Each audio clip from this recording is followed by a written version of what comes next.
Donald Trump has officially been sworn in as the 47th president of the United States. And as the new Trump administration begins, so does his ambitious agenda. Here to discuss his top priorities is Chris Krueger, managing director with TD Cowen Washington Research Group. Chris, I know you're busy. Thanks for taking the time to talk with us. We all kind of smile when we say it's been busy. There's busy and then there's this. Let's just start with the big one for Canada. Every Canadian has been glued to pretty much everything the president has been saying about tariffs. What's your take on what's been said so far?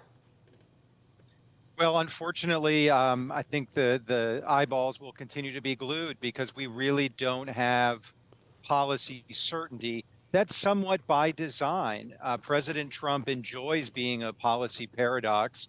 It's sort of this chaos premium that really injects him into the middle of the conversation. He said two things. The first, in those executive orders that came out the night of the inauguration, essentially punted all tariff decisions to a broad-based report from Commerce, Treasury, and the trade rep due on April 1st.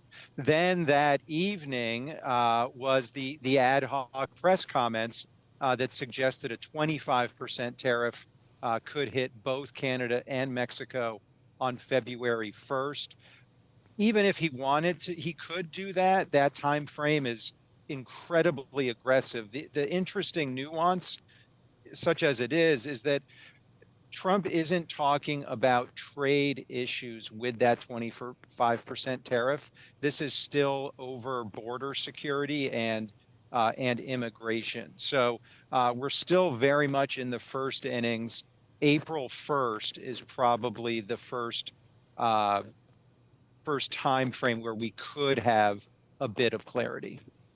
And despite that, I mean, you're right. I mean, he's purposely obfuscating to kind of help the negotiation as they move forward. But, we did hear that there's going to be an external revenue service department set up, which tells you the structure is being put in place for some of this. For sure. I mean, the tariffs are not a question of if, but when. These are coming. The bilateral goods deficit remains sort of the scorecard for President Trump and his team. That team, though, hasn't yet been put in place. We're still, we're only really scratching the surface with Rubio and some others being confirmed. So again, April 1 is probably when the trade discussions really begin in earnest. But then you have, July of next year with USMCA. So this is a conversation that is probably going to be going on through next summer. I got about 4 minutes here, Chris, and I know you've bucketed, I'd say, the hundreds of executive orders that have come out into three main ones: energy, government reform, and border and immigration. Going to start with energy. That matters a lot to Canada as well, too. What are you seeing? Yeah, sort of all of the above. This is one area where Trump has been pretty clear, also setting up a national energy council headed by the former North Dakota governor, one of your neighbors. So energy really sort of across the board, pulling out from the Paris climate talks, but really looking to focus on oil and gas, on fossils, and really an across-the-board approach for Trump and his cabinet. And in terms of government reform, this is a bit different with Trump just because of the personalities surrounding the DOGE, the Department of Government Efficiency, with Elon Musk. But candidly, every president has some version of this, looking to sort of make government more efficient, make government run like a business. We'll see how that proceeds. A number of the executive actions did deal with the federal bureaucracy, with trying to streamline government. A lot of these decisions, though, in terms of cutting budgets and otherwise, those will have to go before the Congress. And whether or not you believe President Trump won a mandate, he believes he has a mandate. The Republicans do not have a mandate in the Congress, the Senate 53-47, and the House soon to be a 0-seat margin. Finally, border and immigration, where there is more freedom to do more there.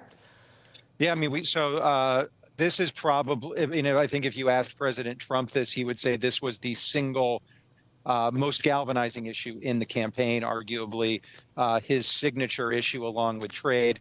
A border emergency declared at the southern border that frees up some Pentagon dollars to continue building the border wall. We will see those deportation efforts already underway. Broad, a lot of it will be litigated in the courts.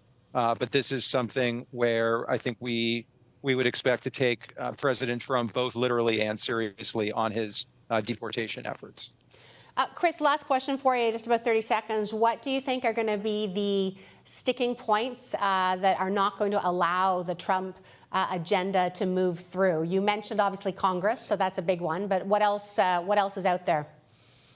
Well, we'll see what the courts decide on some of the more controversial border pledges. Really, it is going to come down to Congress. You have a $5 trillion tax cliff in the U.S. at the end of this year with the expiration of those 2017 cuts, and a lot of big programs with both the immigration plans as well as defense spend. We also have the debt ceiling sometime this summer. So I think that's partially why you saw President Trump being so aggressive on Monday night with executive actions, because the Congress, it's probably going to be a narrative of hurry up and wait.